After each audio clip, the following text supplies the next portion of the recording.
podamos iniciar, podamos iniciar nuestras clases el día de hoy, hermanos. Oremos. Gracias, Padre, por ese día en el cual tú nos regalas la vida. Gracias, Señor, porque tú nos has permitido terminar una semana con bendición y hoy este primer día de trabajo, Señor, hoy este primer día de estudio, te pedimos que tú nos acompañes, que seas con cada uno de nosotros. Y te pedimos especialmente por los hermanos que hoy están conectados a través de este medio para poder tomar esta clase, Señor.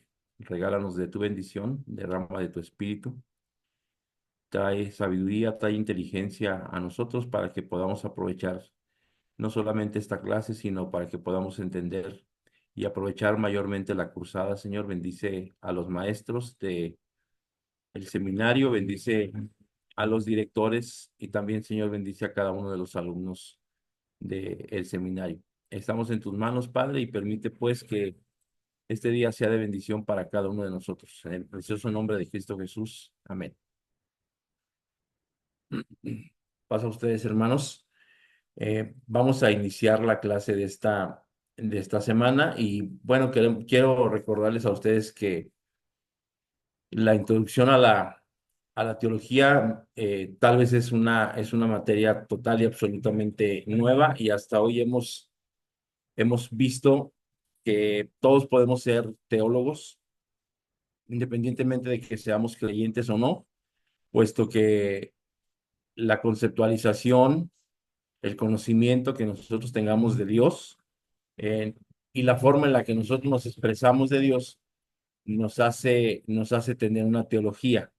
Lo que nosotros buscamos al conocer y al saber un poco más de teología, primero es tener una definición propia de lo que es la palabra teología más allá de ir a la simple definición por default que es el estudio de las cosas de Dios, nosotros tendríamos que tener una definición propia en el entendido de que esta ciencia no se estudia un objeto, sino que en este caso se llega al conocimiento de un sujeto que es nuestro Dios, que es nuestro creador, que es eh, el Todopoderoso, que es el dueño del universo, que es quien proporciona y quien da todas las cosas, y en ese sentido, pues tenemos que tener no solamente una conceptualización, sino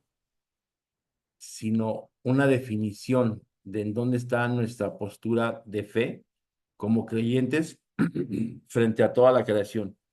Y de ahí hemos empezado a definir que se tiene una teología natural, es decir, que por el solo hecho de contemplar la creación, que por el solo hecho de contemplar las manifestaciones de las cosas que vemos a nuestro alrededor, a nuestro entorno, por naturaleza llegamos a definir, llegamos a tener una conceptualización de Dios, ¿no? Y nos damos cuenta que es algo grande o que es algo superior, pero empezamos a tener una conceptualización de esa naturaleza propia.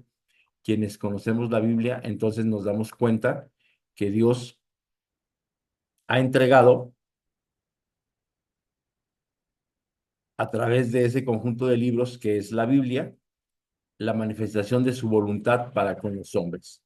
Y entonces es que nosotros ahora tenemos dos situaciones ahí muy fáciles.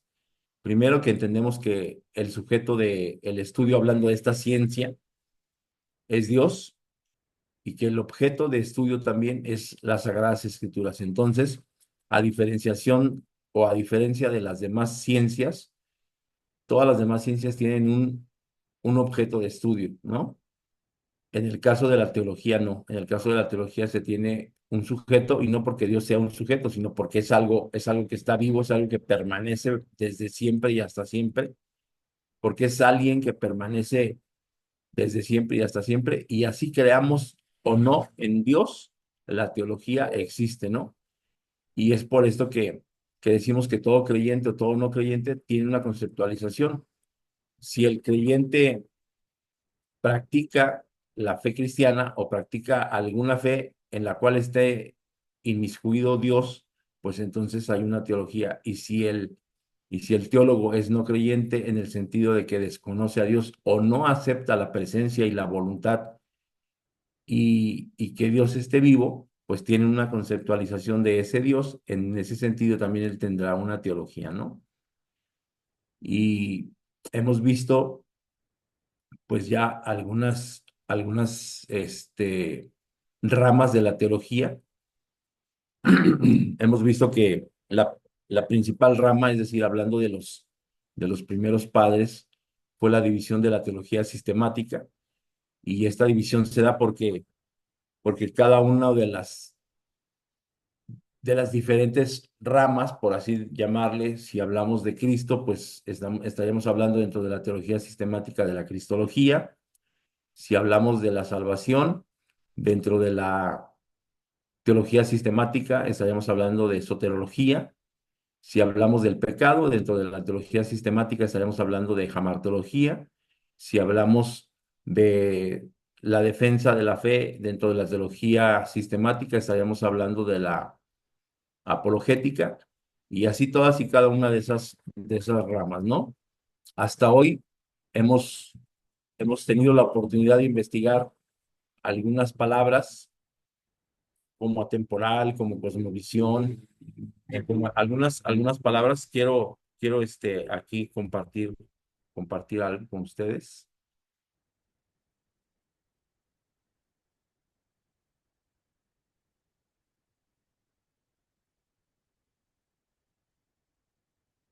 Y bien, pues entonces yo les comentaba que en el caso de estas investigaciones, pues tiene que ver con los requisitos y con las actividades, con el grupo de actividades que vamos a realizar. Y tiene que ser de preferencia utilizar un diccionario bíblico enciclopédico, no importa cuál sea el título, la marca, la antigüedad. También esto tiene que ver con investigar y definir, es decir, si la palabra que estamos buscando no se encuentra en el diccionario bíblico enciclopédico, pues lo podemos buscar en cualquier otro diccionario, incluso lo podemos buscar en internet, y de esa manera estaríamos investigando para posteriormente definirlo. Es decir, una vez investigado, una vez visto que en el diccionario enciclopédico cristiano vamos a decirle, si se llama John Wayne, pues de John Wayne, tenemos lo que dice antropología, y en el diccionario enciclopédico de, de algún otro, vamos a decir, calvinista, viene la palabra antropología definida, y tal vez en el diccionario enciclopédico de la RAE viene una definición. Pues miro las tres y después de eso defino, ¿no? Si no viene en ninguna de las tres, pues basado en el diccionario en donde yo encontré la palabra, pues en ese sentido mi investigación va a ser un poquito más corta. Pero si solamente lo busqué en un solo diccionario, o si solamente lo busqué en internet, bueno, pues entonces esa cuestión pongo ahí. Quiero darme cuenta de dos cosas. Primero, ustedes van a definir y van a anotar ahí sus definiciones, ¿no? Posteriormente les estaré enseñando cómo se entrega una tarea de investigación y de definición, es decir, qué diferentes bibliografías se utiliza, de dónde se utiliza, cómo se citan las bibliografías que se utilizan, y también comentarles a lo largo de mi tiempo como maestro o como profesor en Sebaid. Muchos de nosotros, y me incluyo yo, estudiando en el seminario de la Iglesia de Dios aquí en México, a mí se me pasaba incluso ponerle el nombre a las tareas, ¿no? Si hoy no le pusiste el nombre a tu tarea y ya la subiste, no importa, pero sí te quiero decir que mínimo tendría que llevar el nombre de la materia, el año que estás cursando, la escuela en la que te encuentras cursando, y el nombre del alumno y el nombre del profesor, pero mínimo, mínimo, mínimo, tu nombre y el nombre de la materia. Si hoy no lo has hecho, bueno, pues te quiero empezar a invitar a que lo hagas de esa manera, ¿no? Este, las tareas de alguna manera confirman nuestro aprendizaje. Otro grupo de aprendizaje es leer el capítulo del libro de Justo L. González, Introducción a la Teología, temas varios. Y ahí hay un apartado que se llama ¿Qué es la teología? Y aquí yo te sugerí que al momento de estar leyendo tengas como rectoras estas preguntas. ¿Cómo conocí a Dios? ¿Quién me lo presentó? Es decir, si alguien me evangelizó y ese alguien que me evangelizó tenía un concepto diferente al Dios que hoy conozco y que tú me digas cómo lo conoces, si Dios es grande, si es chico, si es bueno, si es malo, si a veces es tardado para contestar lo que le pides, lo que le sugieres. Quiero que te empieces a dar cuenta que hay una relación entre tú y ese creador que es Dios, ¿no? Entonces, por eso hay estas preguntas rectoras y posteriormente hay dos preguntas que terminan, ¿por qué no es suficiente una mera descripción o un concepto de lo que es teología? ¿Y qué relación existe entre la gracia y la teología? ¿No? Y después viene el trabajo final. De cada clase, tú puedes tomar una diapositiva, la que más te haya gustado, la que más te haya llamado la atención o de la que más aprendiste, la vas a separar y vas a empezar a formar una presentación de todo el curso. ¿Cómo lo vas a hacer? Pues tomando, vamos a decir, si la lámina 3 de la primera clase te llamó la atención, la tomas. Si la lámina 8 de la segunda presentación te gustó, la tomas. Y en las notas, en la parte baja de PowerPoint, es decir, luego la vas a guardar en PowerPoint y en la parte baja de PowerPoint aparece una nota. Vas a anotar ahí por qué te llamó la atención, ¿no? Ok. Vamos a tener entonces, si somos 15 alumnos o, o si somos 15 los participantes de esta clase, al final de clase vamos a tener 15 diferentes presentaciones que hablarán de la cursada que tuvimos. Y el trabajo final va a ser realizar un video con máximo 10 minutos explicando la teología y la relación con algunas materias adyacentes a esto, ¿no? A muchos de nosotros tal vez no nos agrada, a muchos de nosotros tal vez no nos agrada esto de filmarnos y de grabarnos. ¿Qué crees? Si tú me hablas, pero te quiero pedir de favor que utilices el foro, el grupo, ¿no? Eh, no se vale que me hables por separado y si me hablas por separado, yo te voy a contestar en el grupo. Si no sabes o si no te animas a hacer un video, te tengo una solución, te tengo una propuesta. Te voy a enseñar cómo utilizar la inteligencia artificial para que tengas tu video, ¿no? Te voy a decir cuáles serían las frases, cuáles serían las palabras que tú le tendrías que decir a la inteligencia artificial para que te genere el video que te estoy pidiendo como trabajo final de esta clase, ¿no? Entonces, antes de continuar, voy a dejar de compartir y voy a iniciar con una primera pregunta. A los hermanos que estamos presentes, preguntarles si hay alguna cuestión, si hay alguna duda o si hay algo que preguntar antes de avanzar la clase del día de hoy.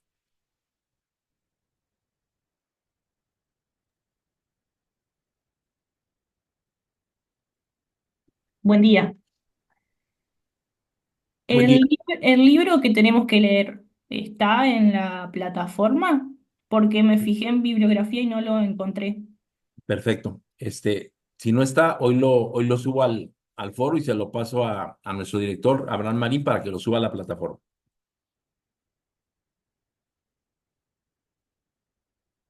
Perfecto. ¿Alguien más?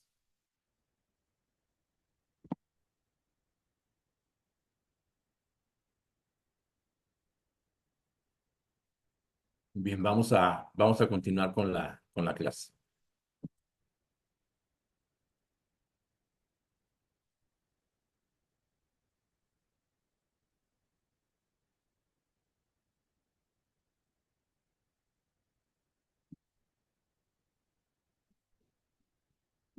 Bien, pues el día de hoy vamos a ver las principales corrientes teológicas que existen y vamos a ver de manera muy rápida cuáles son las principales corrientes teológicas y en las clases subsecuentes vamos a empezar a ver de una por una. Por ejemplo, este, si hoy vemos dentro de una de las corrientes teológicas que es la teología católica, tal vez no nos va a interesar tanto, entonces la vamos a ver de manera muy sucinta. Eso no significa que no haya preguntas o que no haya dudas o que no haya interés en conocerla.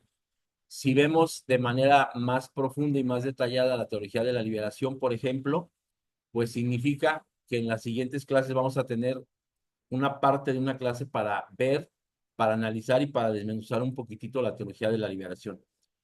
De la teología de la liberación, por ejemplo, se desprenden, bueno, está dentro de las teologías contemporáneas y se desprenden varias teologías. Por ejemplo, la teología femenina, la teología negra, la teología queer, la teología indígena, la ecoteología, que son teologías contemporáneas, y tal vez algunas de ellas, por ser importantes, las vamos a desmenuzar. Antes de continuar, te quiero comentar que hay una máxima en teología que dice que no creas todo lo que la teología dice, porque es falso. Es decir, si nosotros leemos una parte de Eclesiastés en donde nos vamos a dar cuenta que dice que todo lo que es antes ya fue y que todo lo que será en alguna ocasión también ya sucedió. Entonces, en ese sentido, se dirige en ese sentido. Y quiero volverte a recordar que lo que nosotros vemos aquí es a nivel universitario, es a nivel catedrático. Nosotros no estamos tratando de cambiar ni de modificar los dogmas de la iglesia, ni el fundamento de la iglesia. Lo que nosotros estamos viendo es una clase universitaria. Claro que sí, desde el punto de vista de nuestra congregación, desde el punto de vista de nuestra denominación. Y cuando no se tiene un punto de vista, pues obviamente ese punto de vista va naturalmente desde el punto de vista de la cátedra universitaria. Entonces, yo te quiero invitar a que la apertura de mente sea tan amplia y tan total que podamos aprender desde el sentido de el concepto universitario, de la cátedra universitaria, que no nos detengamos a comparar, así como cuando tú te estás enseñando a hablar inglés y te detienes a decir, hi, how are you? Y dices, hola, ¿cómo estás? Pero no estás pensando en inglés, yo te quiero invitar a que empieces a pensar en teología. Es decir, no estemos pensando desde la dimensión de nuestra fe, desde la dimensión de nuestra religiosidad, desde la dimensión de lo que nos mueve espiritualmente. Pensemos desde la dimensión de que estamos estudiando. En ese sentido, vamos a tener un mayor conocimiento, un mejor conocimiento, porque nuestra mente está abierta al conocimiento y al estudio. Conocimiento y estudio. Entonces, en ese sentido, pues vamos a continuar. Principales corrientes teológicas. Y bien, vamos a explorar las principales corrientes teológicas que han moldeado el pensamiento religioso a lo largo de la historia, desde la teología católica hasta la teología femenina. Entonces aquí tenemos que tener un primer paréntesis, ¿no? La teología se ha moldeado y ha moldeado el pensamiento religioso a lo largo de la historia. Y aquí te quiero decir que más allá de que seamos cristianos del séptimo día, más allá de que seamos católicos, más allá de que seamos luteranos, a lo largo de la historia el pensamiento teológico lo ha conformado la historia. Las diferentes formas en las que se concibe a Dios, en las que se percibe a Dios a lo largo de los siglos, pero también desde el momento situacional en el cual se concibe a Dios, es que lo estamos conociendo. Y aquí un claro ejemplo. Los primeros padres no tenían ningún problema con ninguna iglesia porque no existía una contraparte, es decir, los primeros padres, esos que abrías tú la palabra de Dios en las cartas paulinas y decían a la iglesia de Dios que está en tal ciudad, sea los saludo con gracia y con paz, o a la iglesia de Dios que está en tal parte, los saludo con gracia y con paz. Pero después del primer siglo, es decir, en la época de la Edad Media, en donde nace la Iglesia Católica, pues entonces empieza a tener corrientes teológicas católicas, ¿no? Posteriormente viene la teología de la Reforma con Martín Lutero. Después viene la Contrarreforma, es decir, la respuesta católica a esa reforma de Martín Lutero.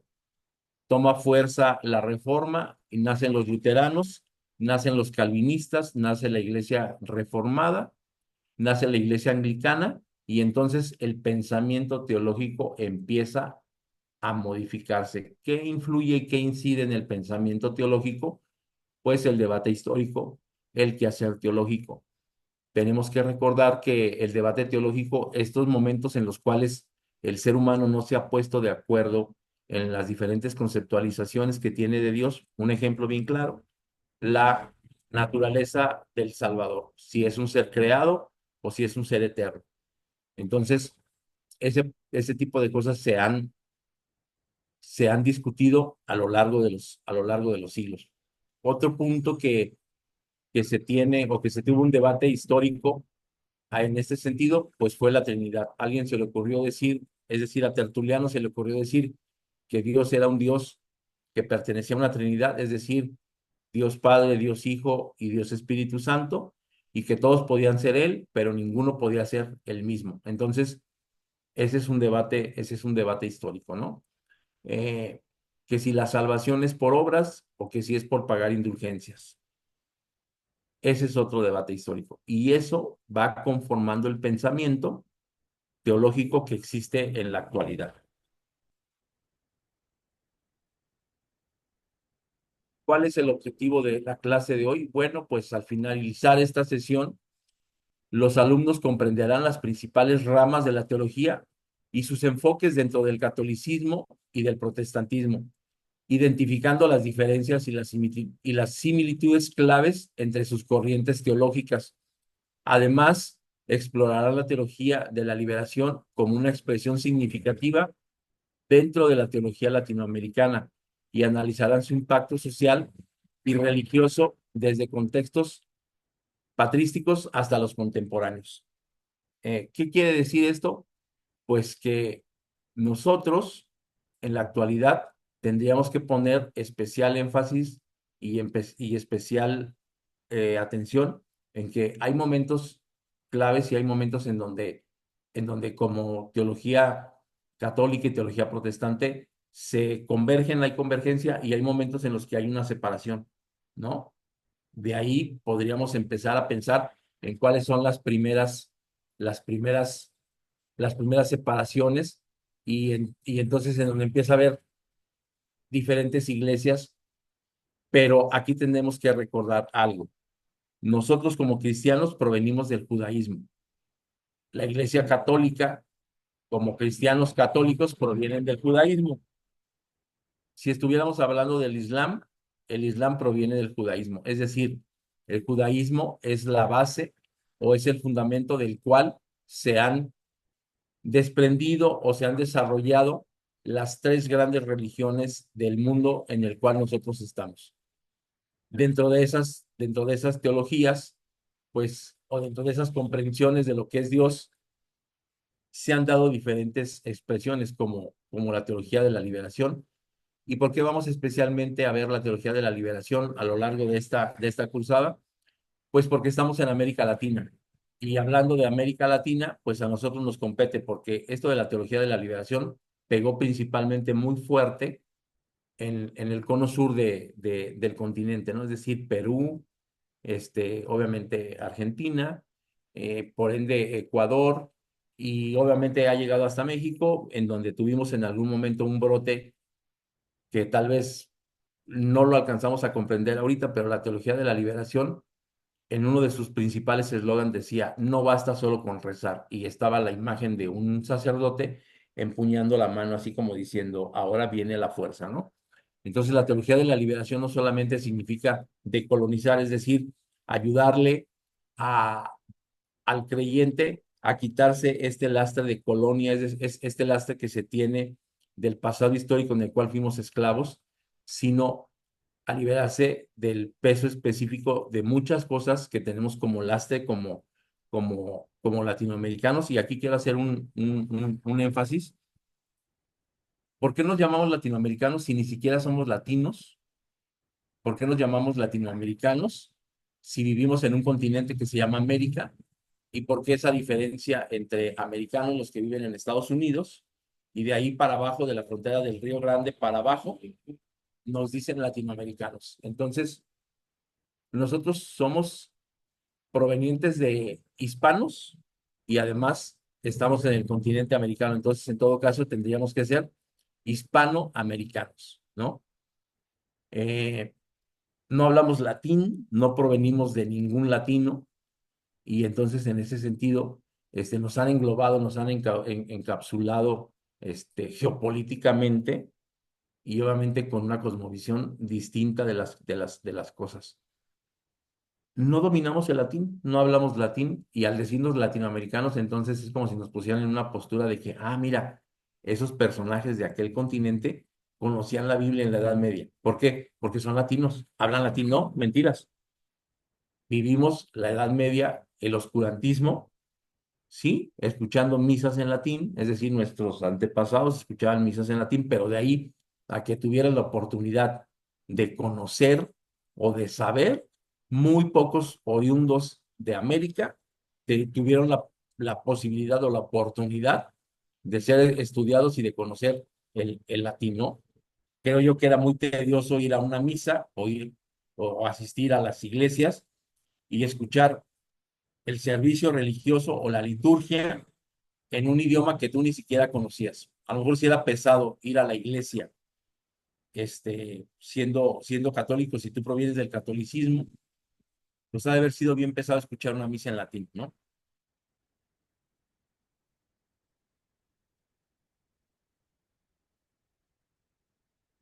Hoy, gracias a Dios, ese pensamiento y esa conceptualización han cambiado.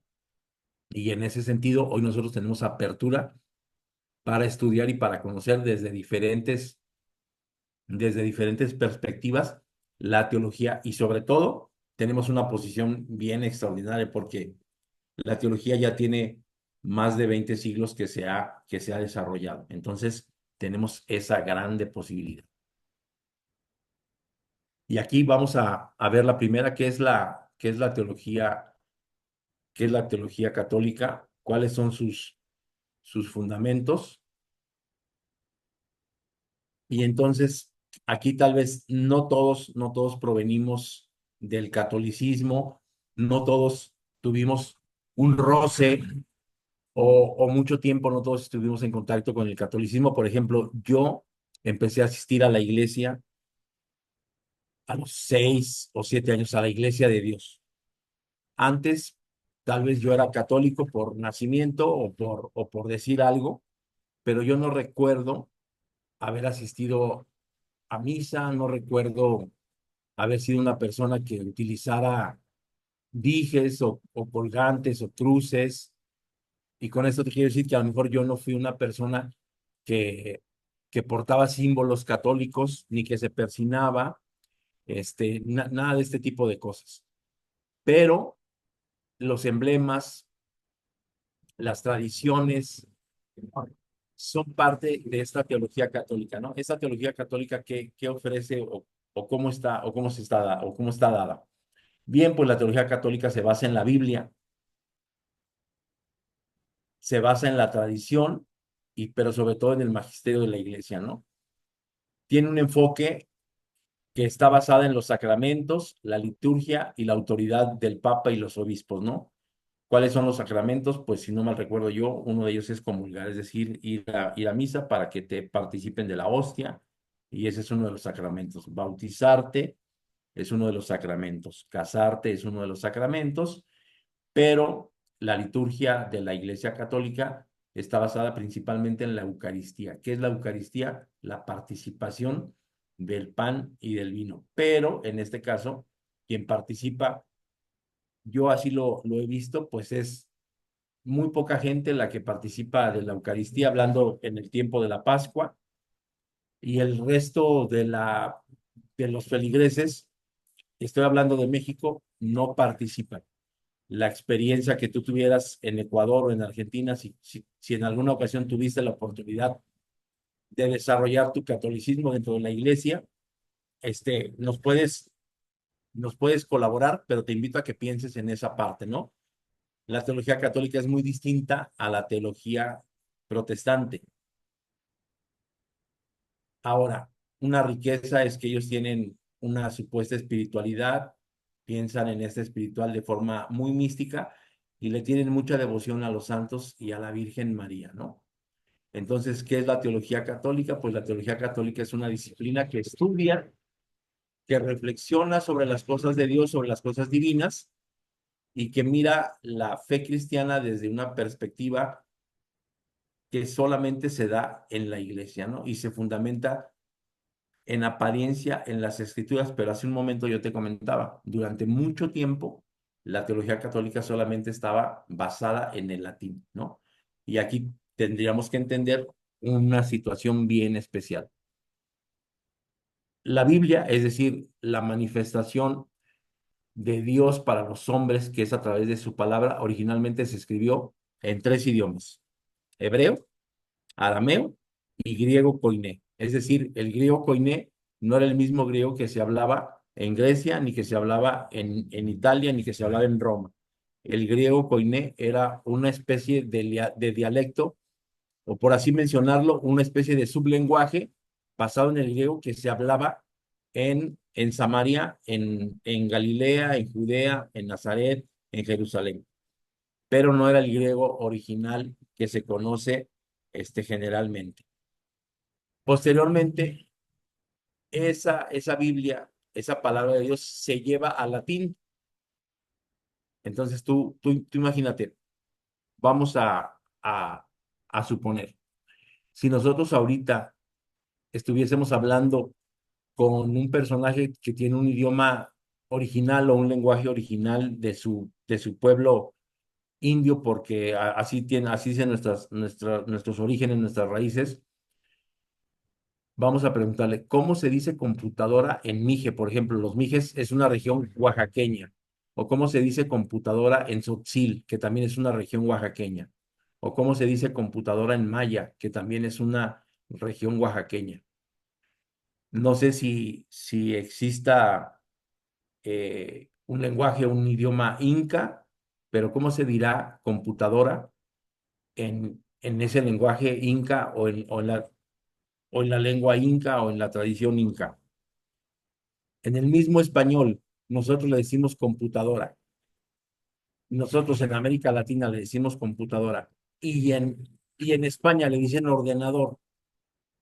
Entonces, te das cuenta cómo hay una gran diferencia entre llevar una palabra o una traducción de los idiomas originales a otro idioma, en este caso del hebreo, del arameo y y del griego koiné.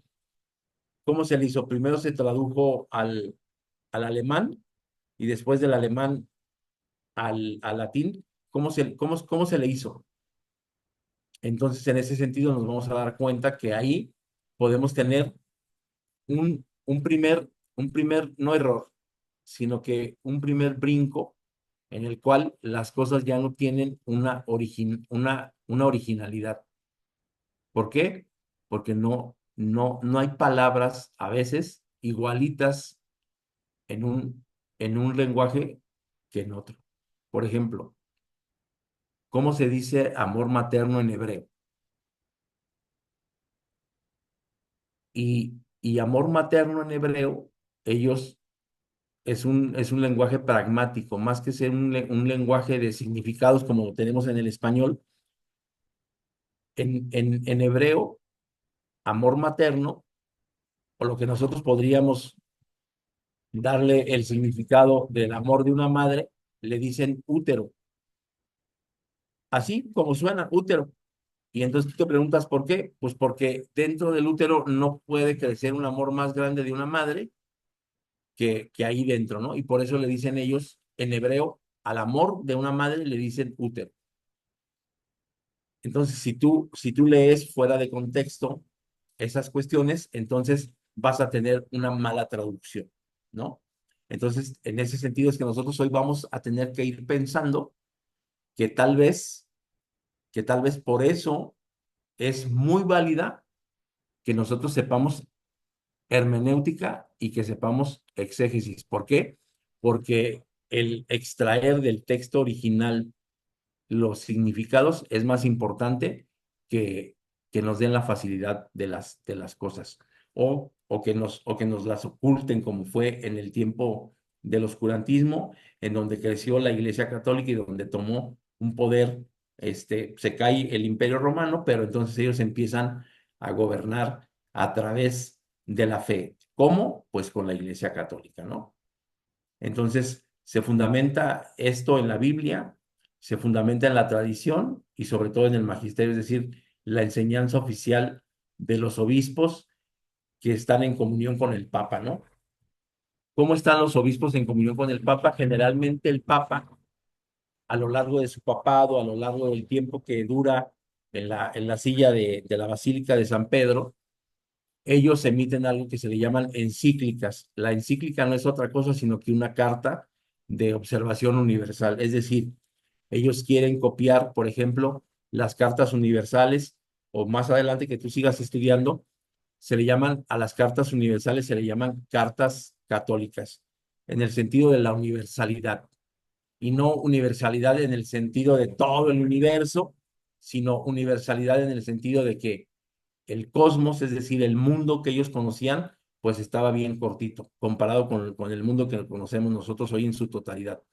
El mundo que los ancestros o los primeros padres conocían era Inglaterra, pasando por Anatolia, por Turquía, por, por Siria, por Mesopotamia, bajando hacia Jerusalén y de ahí, viniendo hacia Egipto y bajando hacia esta parte de Marruecos hacia la parte de Saba. Entonces, una parte del continente africano hasta Inglaterra era el cosmos que se conocía, era el universo que se conocía, y como ahí gobernaba el imperio romano, y el imperio romano gobernaba desde Inglaterra y hasta lo último del continente africano, pues a eso se le llamaba universo.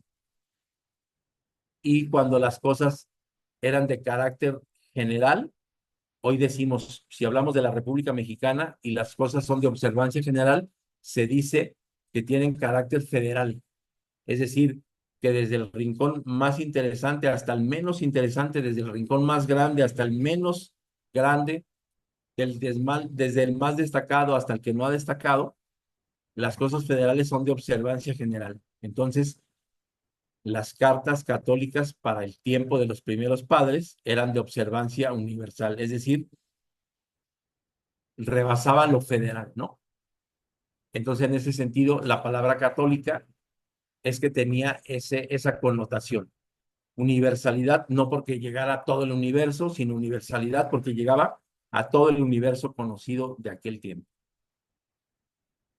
Y entonces están basados en el magisterio. ¿Y qué es el magisterio? Pues lo que los obispos y lo que los papas, este, a veces hablan a través de las encíclicas. ¿Qué son las encíclicas? Pues les comentaba, son cartas que ellos emiten, la Rerum Novarum, la Novo Progressio, cartas que para su tiempo hablan, ¿no? Si hubo un papa en la Segunda Guerra Mundial, lo más probable es que él emitió una carta hablando de la guerra.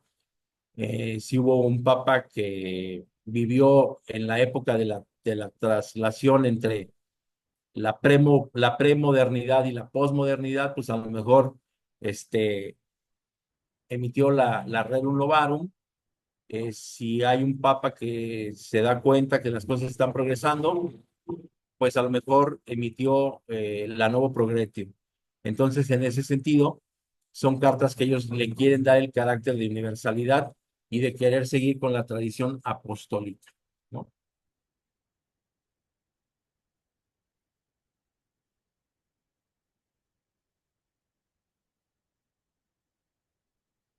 La teología protestante. Y aquí tenemos que recordar que la teología protestante nace con Martín Lutero hacia 1540, por ahí así, y, y hablamos De las cinco, ya hablamos de las cinco solas, pero la teología protestante tiene estas tres características.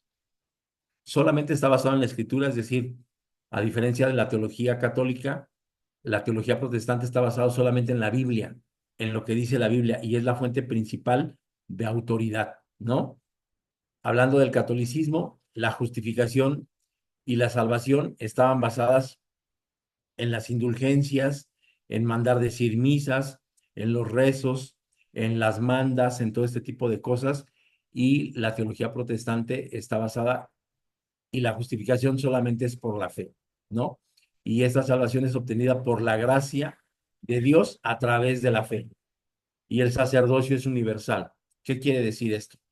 Los padres católicos, los sacerdotes católicos, los curas católicos, los obispos católicos, como se les diga, este, son los que solamente pueden o podían leer y tener al alcance de su mano la palabra de Dios.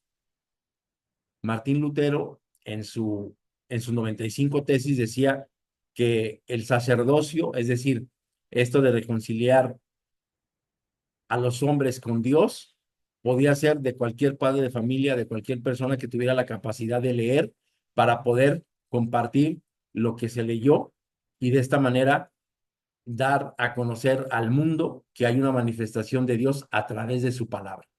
Y él decía, el sacerdocio es universal, ¿no? Cualquier creyente tiene acceso directo a Dios a través de la palabra. No necesitas pertenecer a la Iglesia Católica, no necesitas pertenecer a cierto nivel o a cierto grado de la Iglesia Católica para tener acceso a la palabra de Dios. Tú tienes el Espíritu de Dios y en ese sentido tú puedes tener la palabra de Dios a tu alcance, ¿no? Entonces, estas son unas de las características de la teología protestante y tendríamos que recordar nosotros que no solamente tiene estas tres características, y la teología protestante habla de que solo la escritura, solo la fe, solo Cristo, solo es por gracia y solo Dios. Esas cinco cosas hacen, hacen o son las características bases de las iglesias protestantes, ¿no? Hablando de iglesias protestantes, nosotros como iglesia cristiana, estamos englobados en las iglesias protestantes. ¿Por qué? Pues porque creemos solamente que la palabra de Dios tiene autoridad sobre nosotros, creemos que nuestra salvación y nuestra justificación es solamente por fe, creemos que esta fe se obtiene solamente por gracia, creemos que somos guiados y justificados solamente por Cristo Jesús y que Él es el único camino hacia el Padre, que es el creador y el hacedor de todas las cosas. Ok, ahora, qué es la teología ortodoxa? Y aquí tendríamos que hacer un stop antes de continuar. En el tiempo de la separación del imperio romano, el imperio romano se separa en dos. Hay un imperio romano de Oriente y hay un imperio romano de Occidente. Los occidentales es de Roma hacia toda Europa, y los orientales es lo que en aquel tiempo se le conocía como Bizancio, Constantinopla, Turquía, Anatolia, Siria, hasta bajar a Jerusalén. Todo eso es el Oriente, ¿no? Entonces, la iglesia católica, apostólica y romana de Occidente se separa de la iglesia de Oriente y nace la iglesia ortodoxa. En la actualidad sigue existiendo esta iglesia y vamos a suponer que la iglesia católica ortodoxa son los griegos, son los rusos, son los rumanos, son los turcos. Esta parte de abajo, la iglesia cofta, que está de donde viene la reina de Saba. No tengo ahorita aquí no se me viene a la mente el nombre de este país, pero la iglesia cofta también es parte de la iglesia ortodoxa. En Jerusalén mismo hay iglesias católicas ortodoxas, ¿no? Por ejemplo, hace muchos años el patriarca de Jerusalén, porque así se le dice a lo que vendría siendo el obispo o una máxima autoridad, o el arzobispo o el cardenal en la Iglesia Católica, se le dice patriarcas a los dirigentes de las diferentes regiones. Entonces en Jerusalén hay un patriarca, es decir, un líder de esta iglesia, y ellos tienen la tradición apostólica. Ellos le dan mucho énfasis a continuar las formas de la iglesia primitiva. Ellos tienen muchas iconografías, es decir, en sus iglesias están plasmadas, por ejemplo, con vitrales, la narración de la salvación, o algún evento cristológico, o algún evento de algún milagro, o alguna parábola. Ellos lo narran a través de iconografías, ¿no? Y su liturgia es muy mística. La riqueza de la liturgia y la iconografía y la espiritualidad son místicos para ellos. Tienen una característica: que ellos se dirigen o se gobiernan a través de sinodalidades, es decir, la estructura de gobierno eclesiástico está basada en la colegialidad. Hay un patriarca, son ecuménicos, son obispos y hay eparquías. ¿Cómo es este gobierno? Vamos a suponer. La teología católica está basada perfectamente en estructuras, y vamos a llamarle así, en un credo, ¿no? Creemos en un solo Dios creador y hacedor de todas las cosas. Creemos en un Hijo eh, que es el Redentor del mundo. Creemos en el Espíritu Santo, y ellos tienen un credo, ¿no?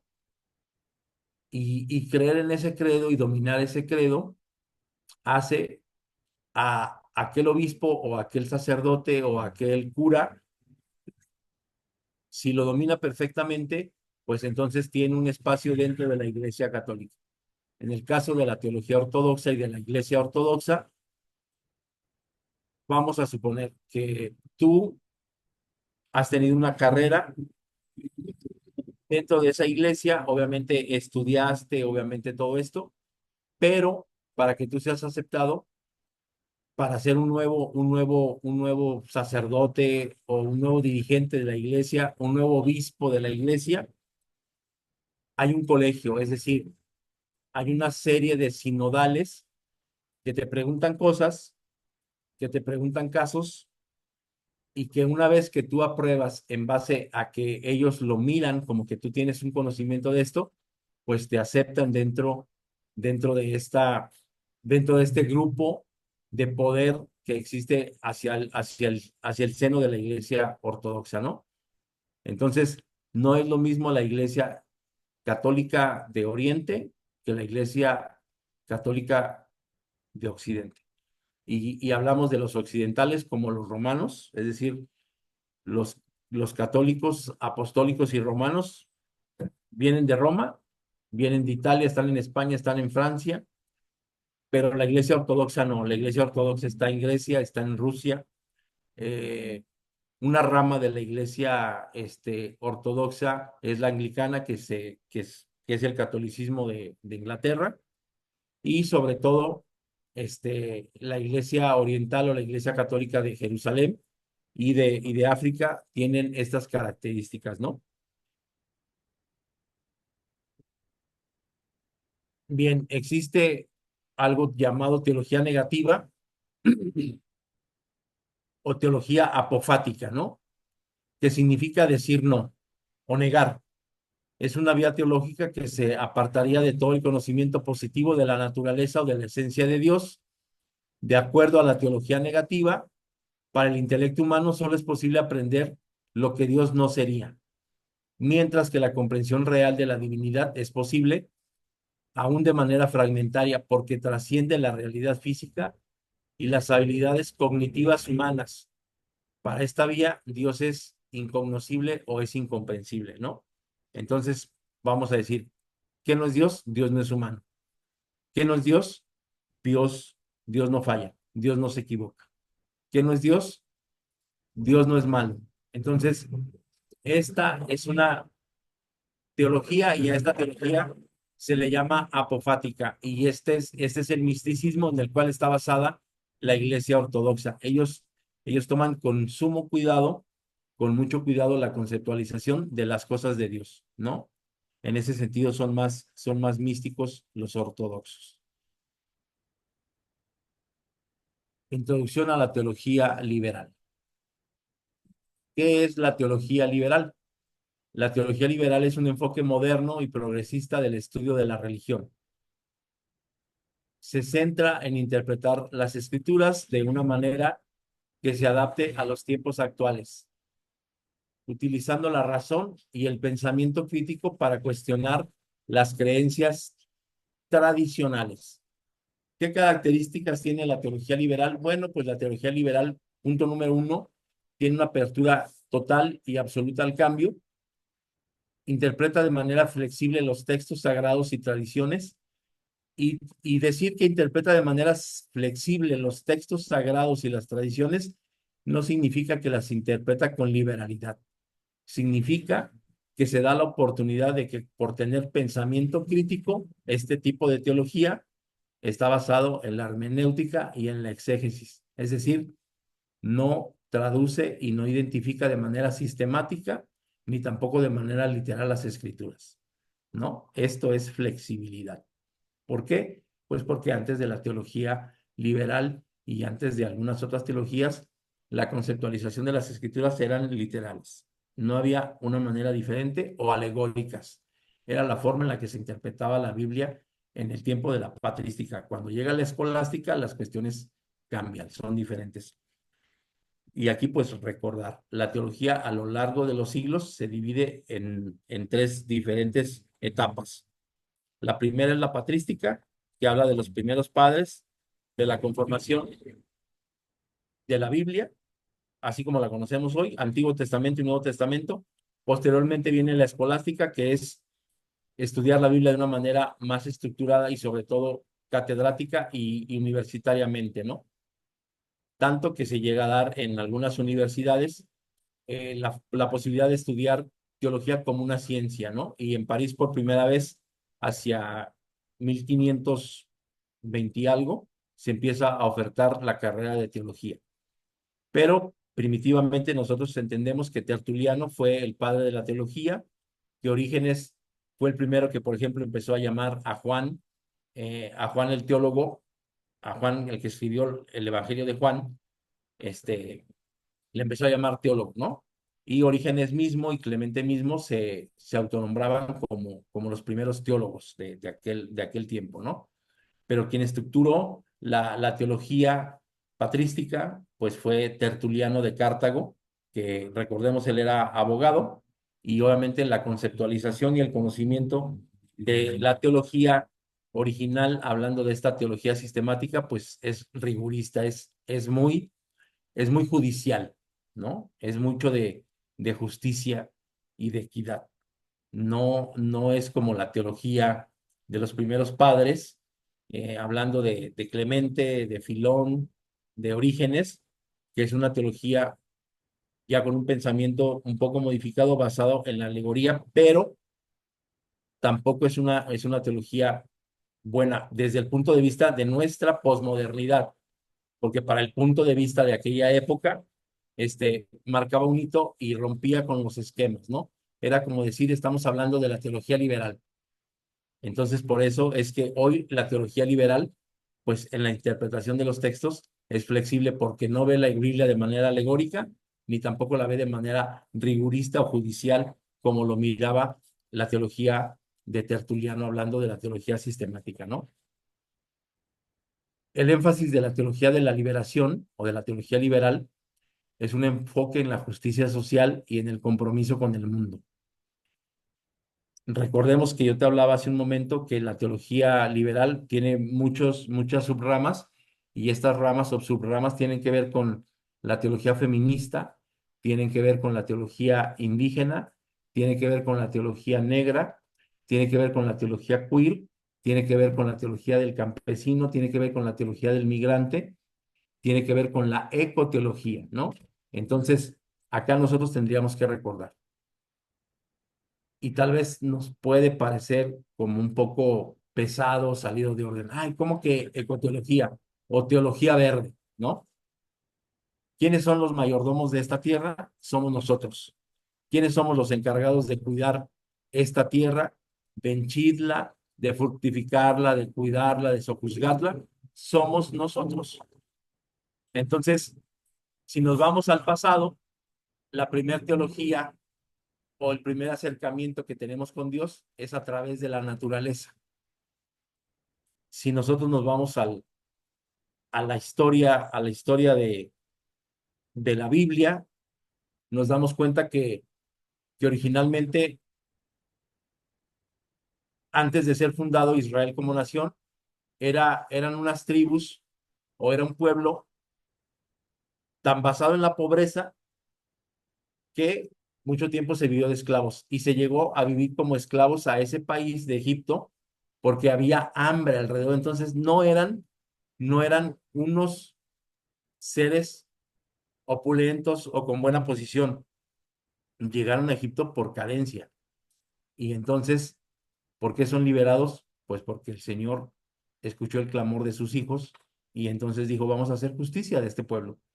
Entonces la justicia social también se manifiesta en las escrituras, ¿no?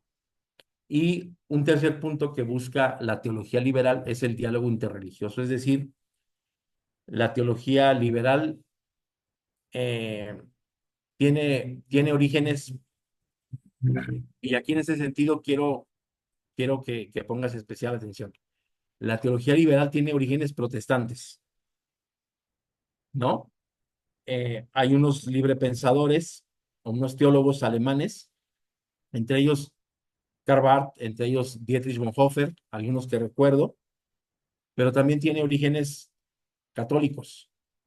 Eso habla de un diálogo interreligioso.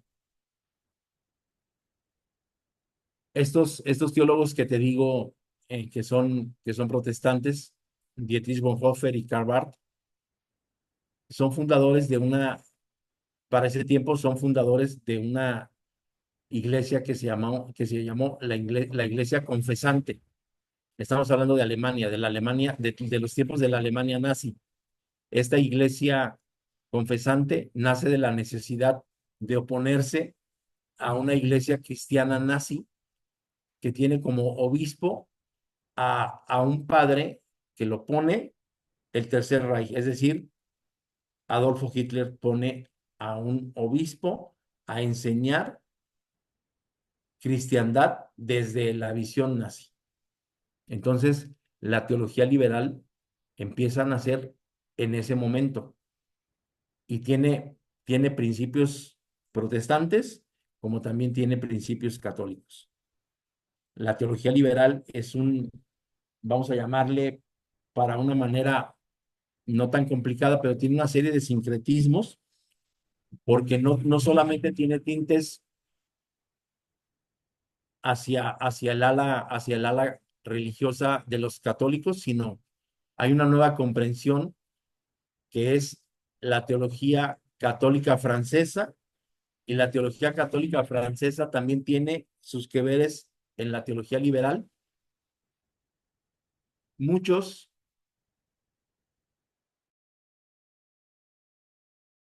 hablando ahora ya no solamente de teología, sino de sociólogos, que Carlos Marx también tiene injerencia en la teología de la liberación, y, y hay muchos grupos que tienen que ver con esto, ¿no? Hay un libro por ahí que se llama El Pacto de las Catacumbas. Hay hacia el interior, no recuerdo ahorita el país, se los voy a platicar posteriormente, pero muchos iberoamericanos, entre ellos algunos de origen americano, es decir, gente de España, gente de Francia, gente de Portugal y algunos mexicanos y algunos sudamericanos van a este pacto de las catacumbas para firmar la teología de la liberación.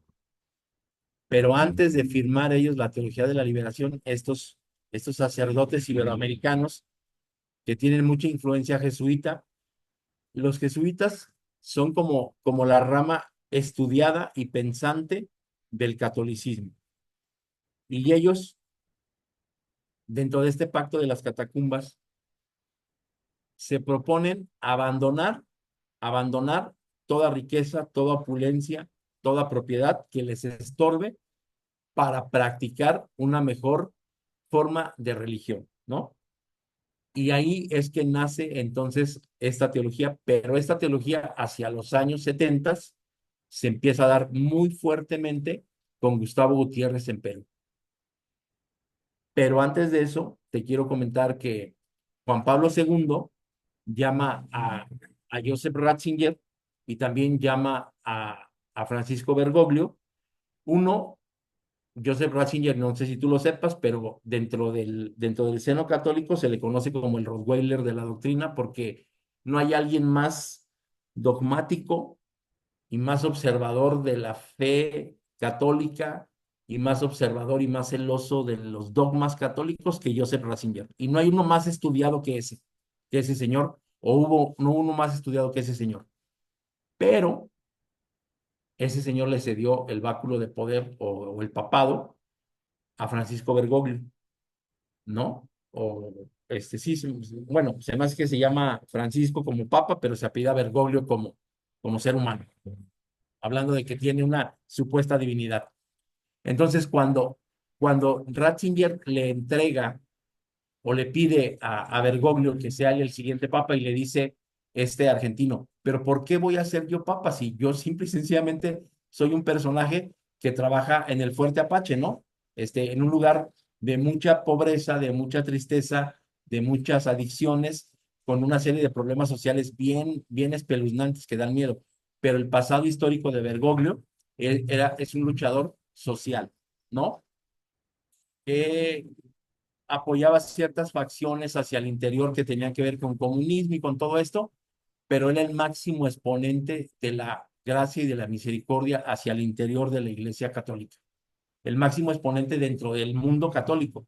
Entonces, cuando Ratzinger le da o le pide que sea papa, pues que él va a dimitir del papado, Bergoglio le dice, así como se hablan ellos, su santidad, porque yo, si usted es el mejor personaje que puede representar la fe católica. Y entonces él le dice, sí, pero mientras yo me pasé el tiempo estudiando y acabando mi vida y llegando a este momento en el cual no puedo caminar, que tengo que depender de un bastón y de andaderas y de todo este tipo de cosas, tú practicas misericordia con los humanos y la Iglesia Católica debe de empezar a conocer la gracia. Pues estos dos personajes, antes de llegar a ser lo que fueron, apoyaron la teología de la liberación juntamente con Karol Wojtyla. Entonces, por eso te digo que la teología de la liberación tiene un sincretismo bien tremendo, ¿no? Uno de los últimos teólogos de la liberación, eh, hablando ya de que obviamente Gustavo Gutiérrez hizo un libro que se llama Teología de la Liberación y basado obviamente en librepensadores como José Mariátegui, obviamente como Carlos Marx, que decía, a ver, si Carlos Marx dice que la religión es el opio del pueblo, yo creo que no, yo creo que la religión nos tiene que servir para salir adelante de esta colonización o de esta decolonización en la cual todavía nos tienen oprimidos a los latinos, a los latinoamericanos. Por otro lado, Carlos Mariátegui decía que la fuerza de los obreros estaba en su espíritu y en su alma de lucha, porque ellos trabajaban incansablemente, porque ellos miraban por sus familias y entonces Gustavo Gutiérrez toma esas dos frases como, como columnas para impulsar y para propagar la teología de la liberación, ¿no? Posteriormente a este señor le dan un premio, pero lo leímos en la clase pasada, él dijo, hacer teología no es escribir un libro y recibir un premio. Hacer teología es practicarlo con los más necesitados. ¿Y qué practicas con los más necesitados? Pues liberarlos, pues compartirles que hay una forma mejor de vida, compartirles que hay una esperanza para ellos a pesar de haber vivido con opresión tantos y tantos años. Entonces la teología de la liberación incluso la teología de la liberación en los años 80, cuando, cuando los años 80 empieza a propagarse muy fuertemente hacia el interior de América Latina y los países que empiezan a practicar la teología de la liberación empiezan a tener tendencias rojillas, es decir, comunistas o socialistas.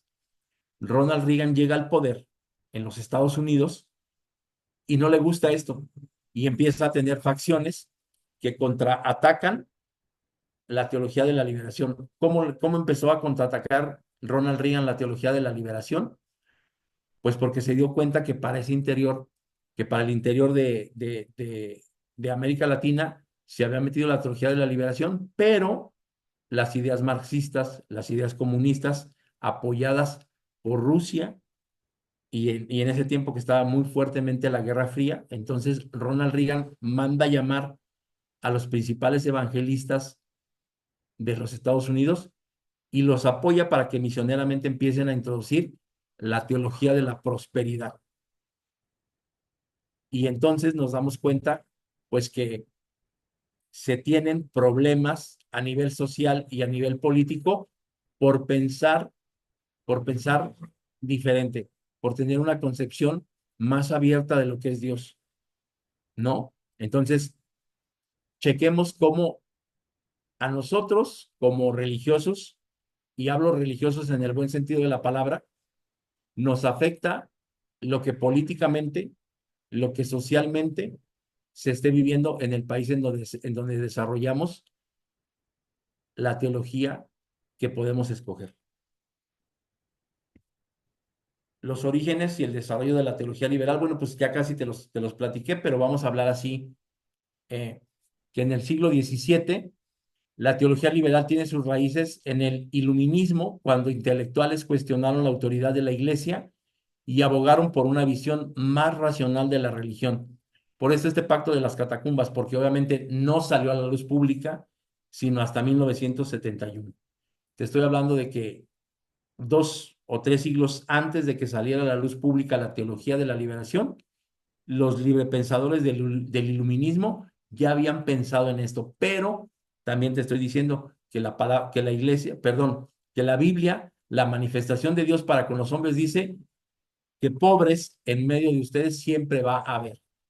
Entonces, los orígenes, hablando de la teología liberal, de esta conceptualización, tienen que ver con la manifestación de Dios, ¿no? Siglo XIX, durante este periodo, la teología liberal se fortalece con pensadores como Friedrich Schleiermacher, Albert Rich, desarrollando nuevos enfoques teológicos. Hacia el siglo XX, la teología liberal se expande y se diversifica, adaptándose a los cambios sociales y culturales del siglo XX, como el surgimiento del feminismo y del multiculturalismo. Y el multiculturalismo, pues es esto que ya hemos venido diciendo. Ecoteología, teología feminista, teología queer, teología negra, teología del migrante, teología campesina, todo este tipo de teologías, ¿no? Principios fundamentales de la teología liberal. Énfasis en la razón, por eso se utiliza el pensamiento crítico, pero no solamente el pensamiento crítico, sino las diferentes herramientas para poder hacer el quehacer teológico, ¿no? Es decir, hermenéutica y exégesis, y posteriormente una buena homilética, es decir, una buena transmisión del mensaje una vez que lo has traspolado del pasado al presente, extrayendo la verdadera originalidad del texto, pero mirando siempre por los pobres, teniendo como primera opción actuar en favor de los pobres o de los más necesitados socialmente. Y los más necesitados, pues en el caso actual, son las mujeres, son los marginados. ¿Quiénes son los marginados? Pues los migrantes, los negros, los indios, los indígenas, la misma naturaleza, ¿no? Hay una apertura al cambio, es decir, la teología liberal está abierta a la evolución de las creencias y prácticas religiosas a, medidas, a medida que la sociedad y el conocimiento avanzan. 3. Énfasis en la experiencia humana. Se enfoca en la relevancia de la fe para la vida cotidiana y para la experiencia humana en lugar de dogmas rígidos. Es plural y tiene tolerancia, es decir, por esto hay un diálogo interreligioso, porque escucha de diferentes lugares. Ya te lo platiqué, aunque se conforma escritamente y se le da forma a la teología de la liberación en el siglo XVIII, pues hay pasados históricos. El pueblo de Israel fue liberado de, de Egipto.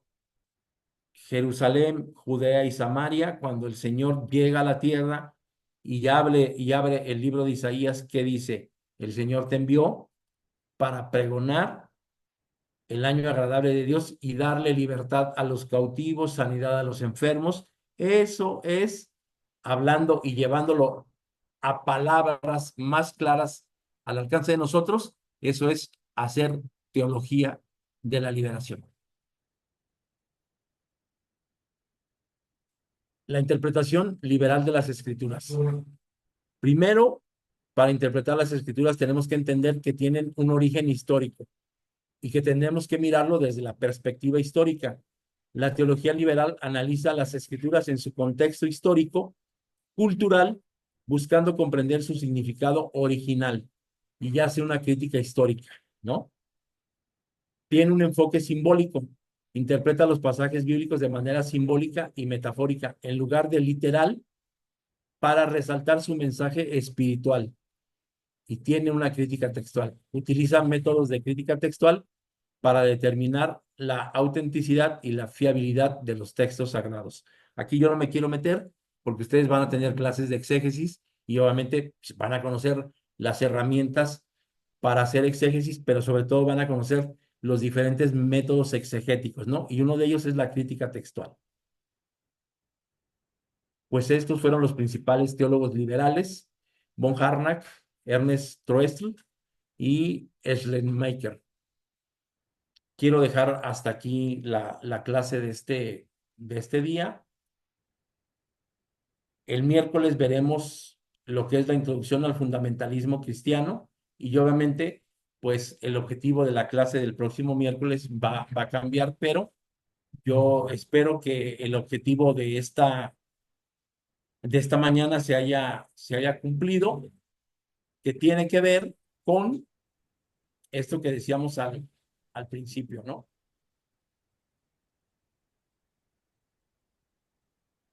Comprender las principales ramas de la teología y sus enfoques dentro del catolicismo y el protestantismo, identificando las diferencias, dándonos cuenta que hay similitudes, pero también que de ahí nacen corrientes teológicas que exploran, que exploramos, que va desde la teología de la liberación y cuál ha sido su expresión significativa dentro de la teología latinoamericana. Y nos pudimos dar cuenta, pues, que la teología de la liberación ha tenido un peso muy específico hacia el interior de la teología latinoamericana.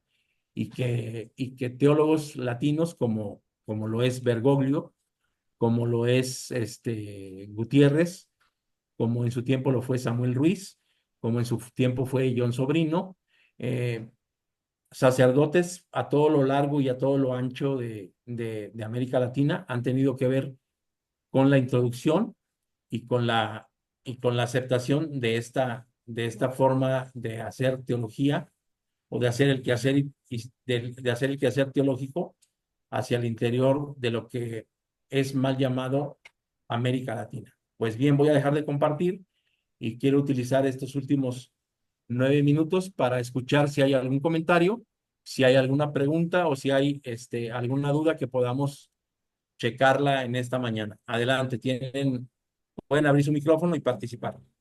Pasa vos, varón, que el Señor te bendiga. Pasa, adelante. Una inquietud, hermano.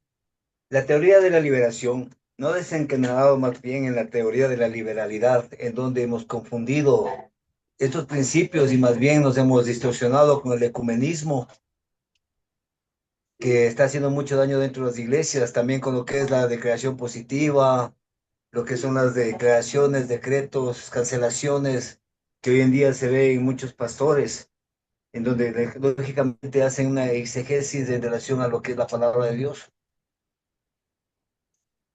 Es mi inquietud. Sí, miren, obviamente teología de la liberación y teología de la liberalidad, pues hay una diferencia enorme. Tal vez la gente la ha conceptualizado de forma diferente, pero si recordamos todos y cada una de de las incidencias que ha tenido la teología de la liberación, podríamos llegar a pensar que ha tenido incluso hasta liberalidad, ¿no? Porque se ha malentendido muchas veces la teología de la liberación, como el hecho de que, por ejemplo, el EZLN, el Ejército de Liberación Nacional que existió en algún momento en México, nace hacia el seno de la teología de la liberación con Samuel Ruiz. Muchas guerrillas hacia el interior de los diferentes países de América Latina nacen con esto. Ahora, el ecumenismo es el diálogo interreligioso, pero si la teología tiene límites, es decir, si el conocimiento teológico tiene límites, una cosa es que yo vaya y platique y que pueda conocer cómo piensa un judío cristiano, cómo piensa un católico oriental, cómo piensa un católico occidental, cómo piensa un protestante alemán, cómo piensa un protestante africano, cómo piensa un protestante asiático. Es bien diferente que yo conozca eso a que yo traiga por fuerza o porque habló muy bonito o porque disertó bien bello, que yo quiera traer hacia el interior de mi iglesia aquellas costumbres o aquellos pensamientos. En ese sentido es cuando el ecumenismo hace daño. O cuando yo digo, ¿qué creen? Vamos a dejar de ser, hablando de la iglesia de Dios, perdón, hablando de la iglesia de Dios, por ejemplo. Hace algunos años, una facción de una iglesia brasileña hacia el interior de Brasil, se adhirió a la Iglesia de Dios del Séptimo Día, pero ellos seguían creyendo en la Trinidad. Entonces, eso es ecumenismo y eso le hace daño. Eso le hace daño a la Iglesia siempre y cuando no se siga dialogando, este, este, no se siga teniendo ese diálogo interreligioso. Los brasileños terminaron por aceptar nuestra forma de creer. No creemos en la Trinidad, creemos en el Espíritu Santo como poder de Dios que actúa en el ser humano. Ellos lo aceptaron y entonces ahí es cuando triunfa el diálogo interreligioso. Es un ejemplo de triunfo, ¿no? Otro de los triunfos, hablando, si no mal recuerdo, la Iglesia de Dios del Séptimo Día en Nigeria, su principal líder era polígamo. Entonces, cuando él se convierte a la iglesia o cuando esa iglesia pasa a ser del seno de la iglesia de Dios, él dice, pues con la pena, pero voy a despedir a mis esposas y ya no voy a practicar esto de la poligamia. Entonces, el ecumenismo, es decir, el tener diálogo con otras facciones del cristianismo a lo largo y ancho del orbe, cuando tú, por, por tener apertura al pensamiento crítico, por tener apertura hacia el nuevo conocimiento, llegas a ser tal o cual dentro de una misma organización, las cosas corren perfectamente, ¿no? Un ejemplo de un mal ecumenismo, o que todavía no se daba, por ejemplo, es cuando Martín Lutero quiere cambiar la Iglesia Católica. Martín Lutero quiere proponer o propone que, den un minuto, por favor. Él propone que que el seno de la Iglesia Católica cambie. Él no dice voy a fundar el protestantismo.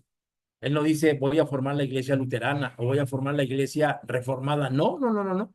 Él originalmente simplemente quería que la facción de la iglesia católica cambiara en las formas en las que enseñaba, en las que practicaba, porque era bien distinta la forma de enseñar a la forma en la que vivían.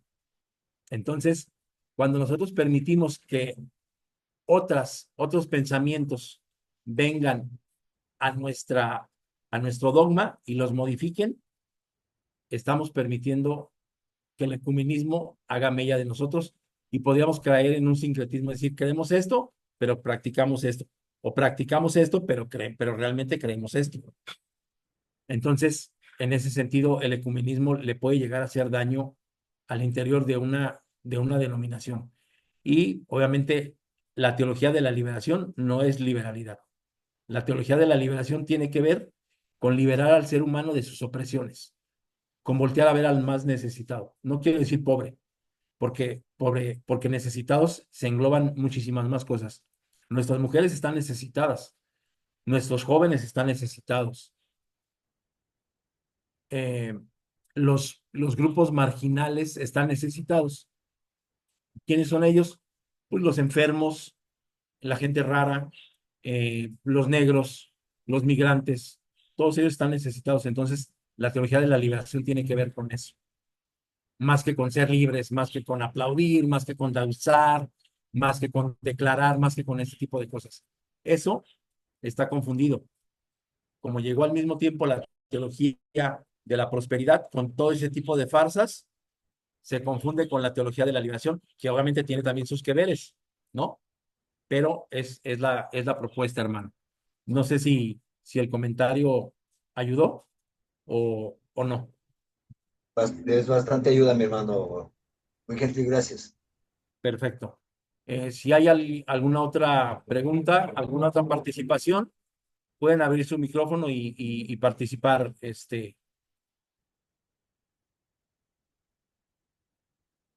Bien, pues si no, vamos a orar, nos despedimos y el próximo miércoles, 6 de la mañana puntuales, iniciamos nuestra siguiente clase, Dios mediante. Vamos a orar. Te damos gracias, Padre, por esta oportunidad que nos diste de tener esta clase.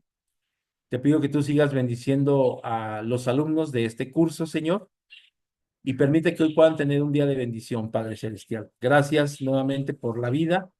Gracias por esta oportunidad de dedicar nuestras primeras horas al estudio, Señor, y acompáñanos en las diferentes labores que vamos a tener esta mañana, Señor.